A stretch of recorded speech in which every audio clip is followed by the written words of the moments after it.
할렐루야. 오늘 좋은 날 주신 하나님께 영광을 돌립니다. 여러분들 좋은 날 되시길 주님의 이름으로 축원합니다. 이스라엘의 복에 대해서 오늘 성경 본문은 서기하고 있는 모습을 보게 됩니다. 호세아서에는요 분명한 그러한 주제가 있습니다. 하나님의 택하신 백성 이스라엘의 패역한 죄와 하나님의 끝없는 그런 사랑을 이야기해주고 있는 것이 이 호세아서의 큰 특징이라고 이야기할 수 있을 것입니다. 어떤 분은 그 호세아서 전체를 좀 살펴보게 되면 호세아서 1장에서 3장까지는 말입니다. 거절당한 사랑 이야기가 적혀 있어요. 하나님이 이스라엘을 거부하시는 거예요. 하나님이 이스라엘을 거부하시는 4장부터 10장까지는 책망하는 하나님께서 너희가 이래서 내가 너희를 싫어 너희의 사랑을 받아주지 않고 내가 너희를 이래서 사랑을 받아주지 않고 그래서 내치는 그런 모습으로 보이고요. 11장에서 14장은 또 하나님께서 이스라엘을 다시 치유하시는 그런 모습으로 그려져 있는 것이 이 호세아서입니다. 호세아는 회개를 호소한 사랑의 선지자입니다. 성경에 분명하게 이야기해 주고 있는 것이 죄의 값은 사망이라고 하는 것입니다. 그래서 죽어야 마땅한 죄인들에게도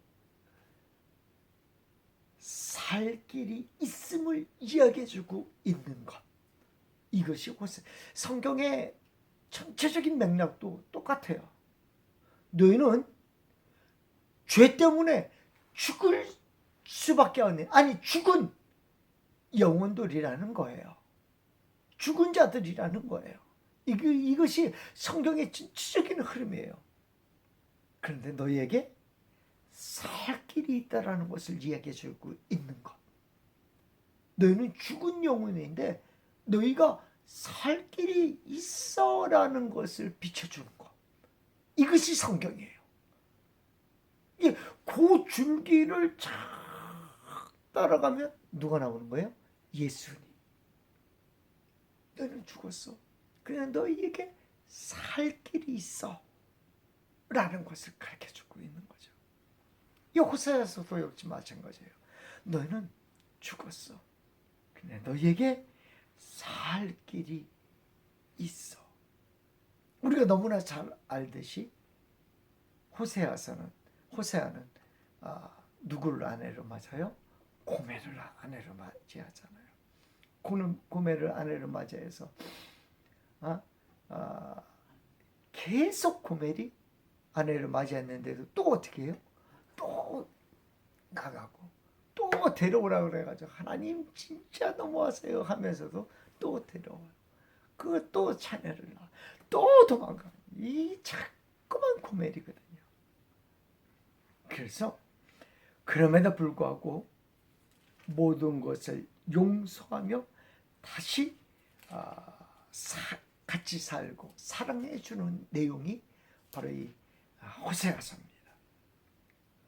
호세아는 고멜과 살면서 세 아들을 낳습니다. 첫째 아들은 이스라엘이라고 이름을 지었습니다. 이스라엘은 우리가 너무 잘 알듯이 하나님이 어떻게 하신다? 이 백성을 흩어버린다. 이 백성이 흩어버리시겠다.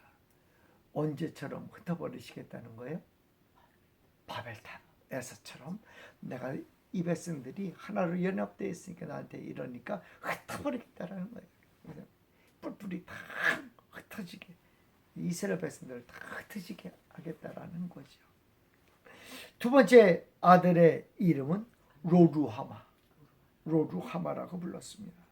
이거는 내가 이를 긍휼히 여기지 않겠다는, 불쌍히 여기지 않겠다라는 거예요. 불쌍히 여기지 않겠다는 건 뭐예요? 네, 반드시 징계하겠다라는 거죠. 반드시 보복하겠다라는 거죠. 이게 하나님께서 로루하마라고 지은 이유이죠. 세 번째 아래는 로암미라고 했어요. 로암미. 이게 앞에 로자가 붙는 것은 부정어예요. 암미가 무슨 뜻이냐면 내 백성. 내 백성이 아니다라는 의미예요. 로암미가. 음란하고 더러운 세대를 하나님은 흩으시고 긍휼히 여기지 아니하시고 하나님의 백성의 반열에서 제외시킨다라는 그런 의미가 강한 그런 모습을 보게 됩니다.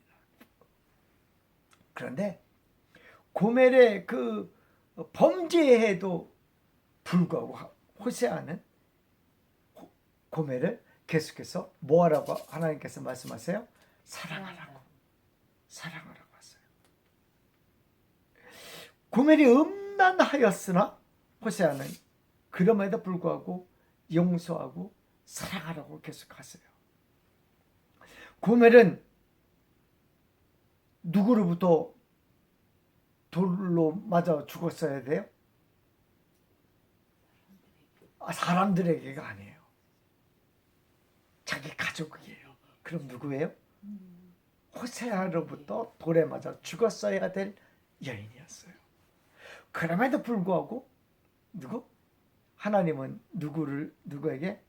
호세아에게 사랑하라고 해요. 마치 이 장면은 마치 어디하고 똑같은 내용이라고 했어요? 사사기의 맨 끝 장면하고 똑같은 내용이라고 했죠. 그죠? 사사기에서도 그런 장면이 나오죠. 여인이 가늠했어요. 첩으로 데려온 여인이었는데 가늠했어. 그래서 베들레헴으로 돌아가 있는 그 첩을 또 사랑해가지고 또 데리러 갑니다. 먼저 누가 죽였어야 돼요? 돌로 쳤어야 돼요? 그 레위인이 말입니다. 돌 가지고 쳤어야 되는데 다시 데리고 오는 그런 모습을 바로 이 호세아서에서 그대로 이렇게 그려주고 있는 모습을 보여주고 있어요.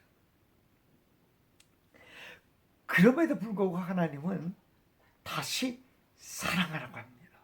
근데 각자 이름을 바꾸는데 처음에 이스마엘을 뭐로 바꿔요? 이스라엘을 뭐로 바꿔요? 똑같이 이스라엘로 바꿔요. 근데 이스라엘에는 두 가지 의미가 있어요.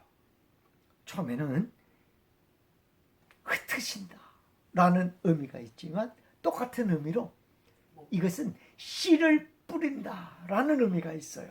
씨를 뿌리는 것도 뭐 하는 거예요? 흩는 거잖아요. 그 씨를 뿌린다라는 의미로서 이 이스라엘을 말씀해주고 있어요.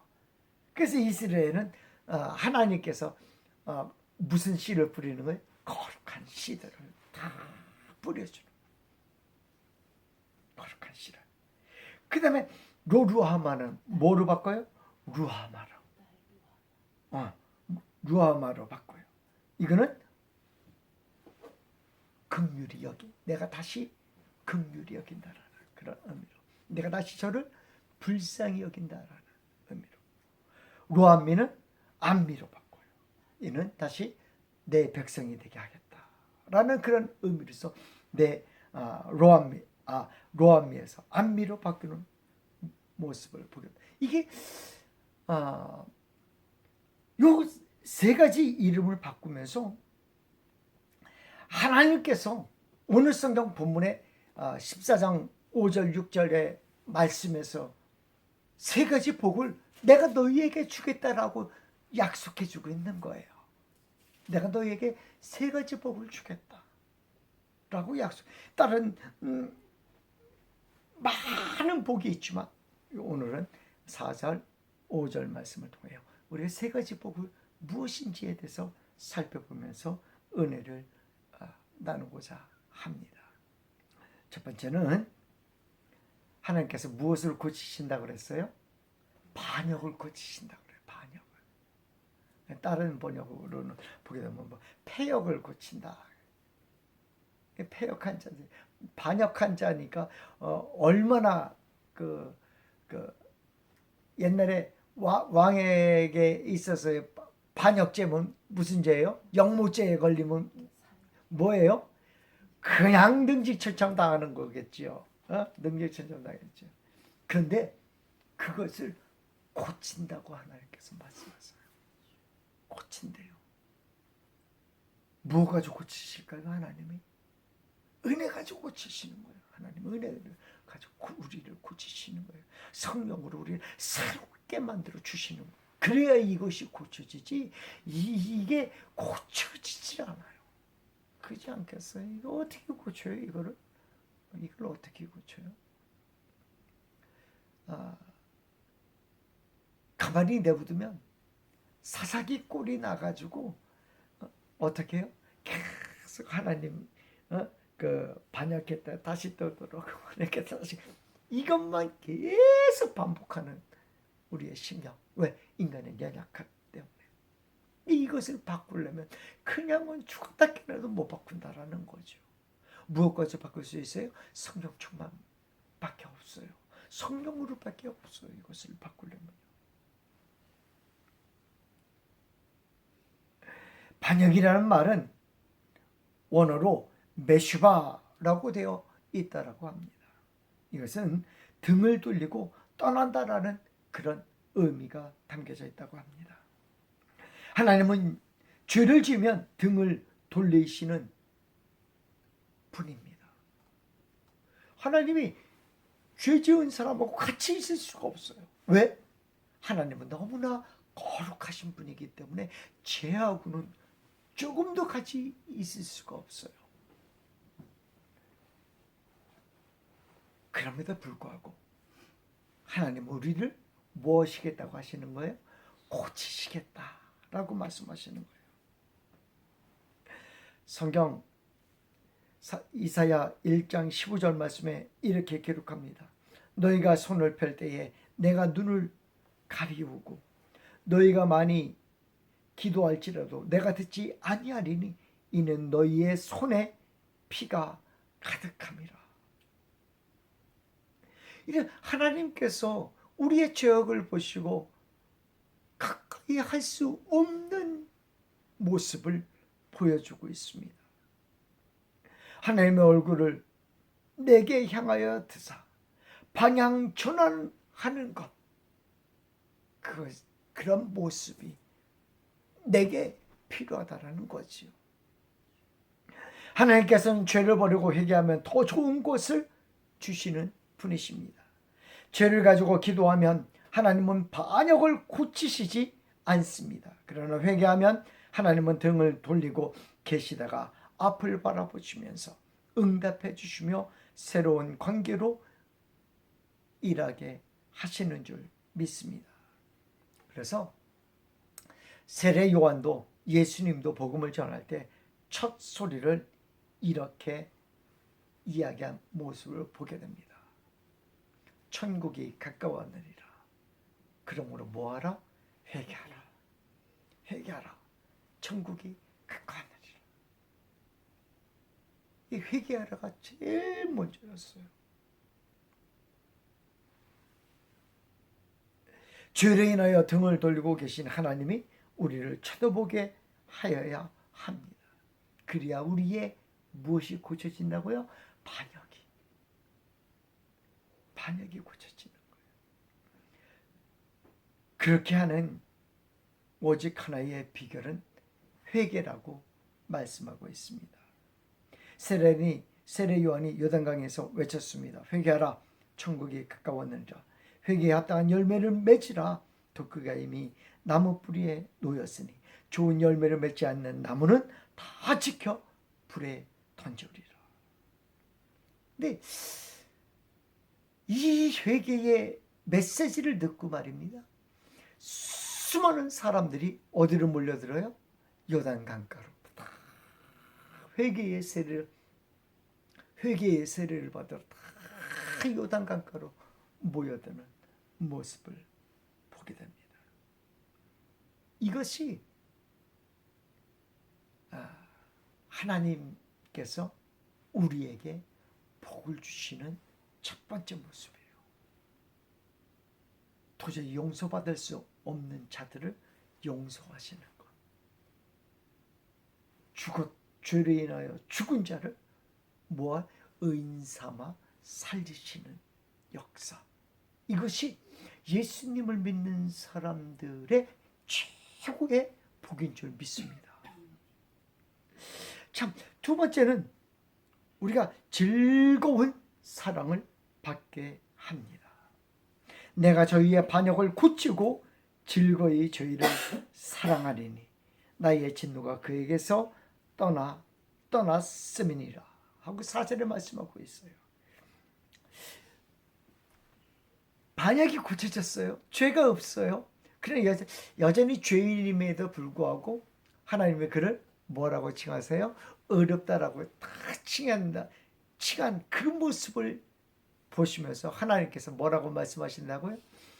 즐거이 저희를 사랑하시는 모습이래요. 하나님의 사랑이 떠난 모습이 아니라 즐거이 사랑하시는 모습이다 라고 얘기해 주고 있습니다. 회개하는 사람을 하나님께서는 즐거이 사랑하여 주신다고 약속하셨습니다. 즐거이 사랑한다고 하는 의미는 깊은 뜻을 가지고 있습니다. 즐거이라는 말은 내받아라고 하는데 이는 본성적으로라는 의미입니다. 회개하는 자에게는 하나님의 본성을 나타내어 주신다라는 의미입니다. 요한은 하나님의 본성은 사도 요한은 하나님의 본성은 사랑이라고 말씀해 주고 있습니다. 회개하여야 하나님의 본성을 볼 수가 있는 것입니다. 회개할 때 눈물 콧물 막 쏟을 때 그때 무엇을 느끼는 거예요? 하나님의 사랑을 내 가슴에 느끼는 거예요. 그러면 추적할 수 내 안에 한없는 하나님의 은혜가 임하게 되는 거죠. 내가 감당할 수 없는 하나님의 사랑이 임하는 모습을 느끼게 되는 거죠. 내가 감당할 수 없는 하나님의 사랑, 그 크신 하나님의 사랑이 내게 임하는 모습을 보게 됩니다. 어느 날 무디 목사님에게 한 청년이 몹시 금심스러운 얼굴로 찾아왔다고 합니다. 그렇게 천천히 낮은 목소리로 무디 목사님에게 이렇게 말했다고 합니다. 목사님, 저는 저희 회사에서 회계를 담당하고 있습니다. 그런데 개인적으로 너무 쪼들려서 회사 사장님의 돈 1,500불을 훔쳤습니다. 그런데 신앙 양심상 견딜 수 없습니다. 그래서 회사 사장님에게 돌려드리려고 하는데 다 쓰고 얼마 남지 않았습니다. 그래서 요거 남은 돈 가지고 장사해서 그 1,500불을 좀 갚으면 안 될까요? 라면서 무디 목사님에게 찾아왔어요. 근데 문제는 1800년대에 1,500불의 가치입니다. 요즘으로 말하면 한 2억 원이 조금 안 되는 돈이래요. 1,500불이 2억 원이 좀 안 되는, 그러니까 엄청난 돈이죠. 이 말을 곰곰이 듣고 있던 목사님이 말했다고 합니다. 훔친 돈으로 장사하는 것은 말도 안 됩니다. 남은 돈이라도 돌려드리고 용서를 구하십시오. 그리고 갚을 길을 찾으십시오.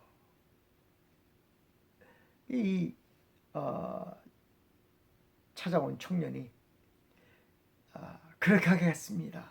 목사님 말대로 하겠습니다. 회개하고 고백하고 용서를 구했습니다. 그런데 나 혼자 갈 자신이 없으니 목사님 좀 같이 가주십시오 라고 부탁했다고 합니다. 그래서 무디 목사님과 그 청년이 같이 사장을 찾아가서 사장 앞에서 모든 것을 고백했다고 합니다. 그리고 용서를 빌었고 사장님은 오히려 감격하여 주었다고 합니다. 그는 그 청년을 더 사랑하게 되었습니다. 그런 일이 있었던 이는 도적질할 가능성이 있지만 그 청년을 다시는 그런 일을 하지 않을 것이기 때문입니다. 회개하면 더욱 사랑을 받게 됩니다. 오늘 본문 4절에 내가 저희의 반역을 고치고 즐거이 저희를 사랑하리니 나의 진노가 그에게서 떠났음이니라. 세 번째는 풍성한 축복을 주신다라는 거예요. 풍성한 축복을 주신다는 거예요. 5절, 6절, 7절, 8절을 보면 오늘 보면 5절, 6절, 7절, 8절을 보면 내가 이스라엘에게 이슬과 같으리니 그가 백합화같이 피겠고 레바논 백향목같이 뿌리가 박힐 것이라. 그의 가지는 퍼지며 그의 아름다움은 감람나무와 같고 그의 향기는 레바논 백향목 같으리니 그 그늘 아래에 거주하는 자가 돌아올지라. 그들은 곡식같이 풍성할 것이며 포도나무같이 꽃이 필 것이며 그 향기는 레바논의 포도주같이 되리라. 에브라임의 말이 내가 다시 우상과 무슨 상관이 있으리요 할지라. 내가 그를 돌아보며 대답하기를 나는 푸른 잣나무 같으니 내가 나로 말미암아 열매를 얻으리라 하리라. 이스라엘은 우리가 이스라엘 기후를 너무나 잘 알잖아요. 그래서 4월부터 11월 달까지는 무슨 기후라고 그래요? 건기. 이게 우리가 쉽게 해서 건기라고 해요. 건기. 이 건기 때는 그 아프리카 때 건기 때는 비가 어때요? 한 방울도 안 쏟아져요. 한 방울도 안 쏟아져요. 근데 4월 달부터 11월 달까지 먹고는 살아야 되잖아요. 비는 안 오는데 먹고는 살아야 되잖아요. 그럼에도 불구하고 이 이스라엘에 먹을 것이 넘쳐나요. 먹을 것이 넘쳐나요. 왜 그런지 아십니까? 이는 밤에 우리가 너무나 잘 알듯이 밤에 무엇이 내리는 거예요? 이슬이. 어디로부터? 헬몬산으로부터 이슬이 쭉. 이스라엘에 아침에 잔디밭을 다 걸으면 발이 촉촉히 다 젖는데요. 그렇게 다 젖는데요. 이슬은 이스라엘에서 생명입니다. 놀라운 축복입니다. 하나님께서는 밤마다 이슬을 주셔서 백합화가 아름답게 피게 하셨습니다. 백향목나무가 뿌리를 깊게 내리게 하셨습니다. 가지가 무성하게 퍼지게 하시며 향기를 바라는 축복을 주셨음을 말씀하고 있습니다. 포도나무같이 꽃이 피게 하셨습니다. 또 푸른 잣나무같이 무성하게 하셨습니다. 이것이 이스라엘의 가장 큰 축복이고 이것을 통하여서 무엇이 있는 거예요? 젖과 꿀이 흐르는 땅이 되는 거예요. 그 젖과 꿀이 흐르는 땅에 때로는 어떻게? 이슬이 어디에만 있게 해요? 이슬이 양털 안에만 있게 하고 때로는 그 이슬이 어디에? 온 누리에 다 있게 한다라는 거예요. 이슬이.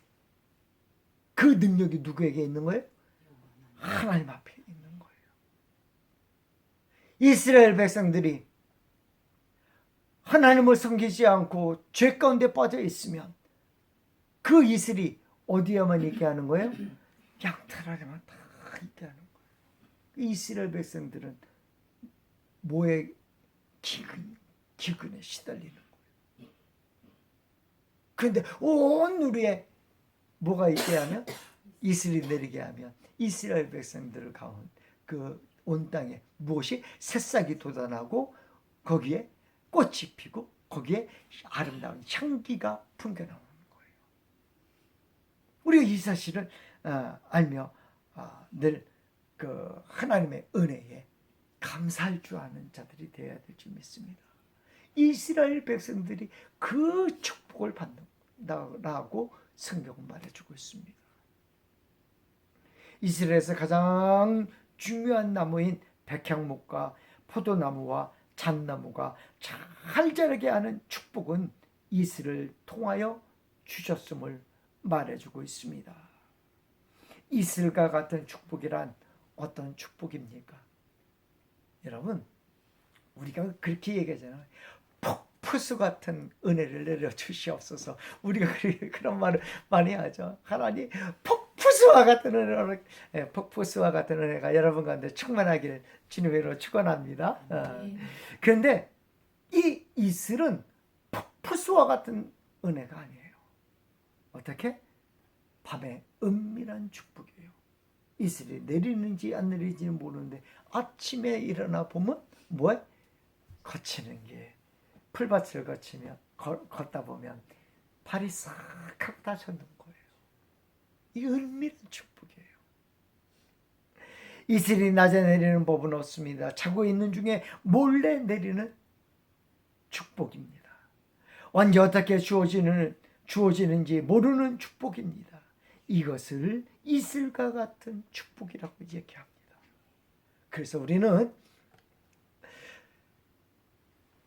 때를 만나든지 못 만나든지 늘 범사에 감사가 넘치는 삶을 사는 자들이 되어야 되는 거예요. 왜? 내가 모르는 사이에 이슬이 내리고 있거든. 누구를 향한 이슬? 나를 향한 이슬이 지금 내리고 있거든요. 그런데 내가 그거를 몰라요. 모른다고 하나님의 은혜가 사라지는 것이 아닌 줄 믿습니다. 지금도 여러분 가운데, 여러분의 삶 가운데 하나님의 은밀한 은혜가 내리고 있을 줄 믿습니다. 또 두 번째는 뭐냐면 꾸준한 은혜예요. 꾸준한 은혜예요. 우리나라 말에 가랑비에 옷 젖는 줄 모른다라는 그런 속담이 있습니다. 이 가랑비가 내릴 뭐 조금씩 오네 뭐예요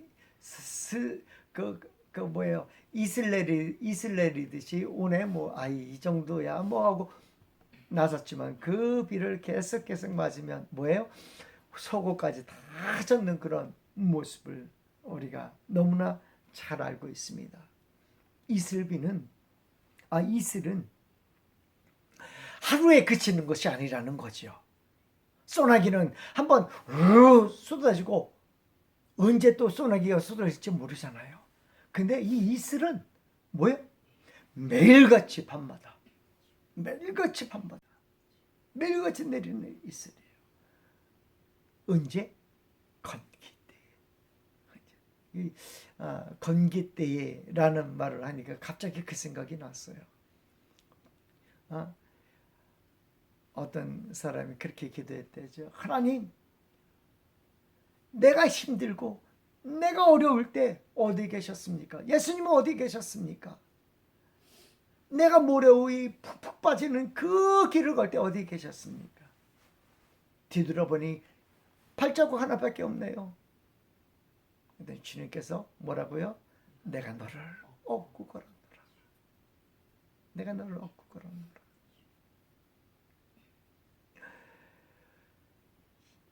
그 힘든 건기 때에 하나님께서는 꾸준히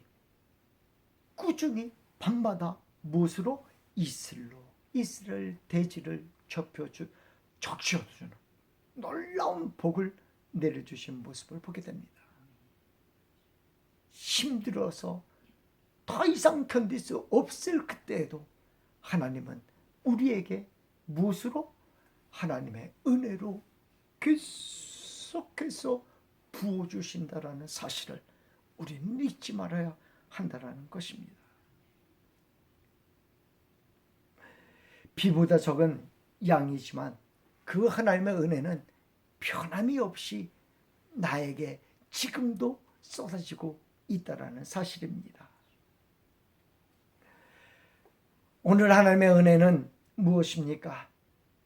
우리를 성령 충만케 하여 우리의 심령을 고쳐주시는 분이시라는 사실을, 또 고쳐진 우리의 모습을 바라보시며 즐거이 사랑해 주시는 분이시라는 사실을, 그 다음에 풍성한 복으로 함께해 주신다라는 놀라운 복을 우리에게 말씀해 주고 있습니다. 하나님의 사랑의 복이 넘쳐나는 성도들이 되시기를 주님의 이름으로 축원합니다. 기도하겠습니다.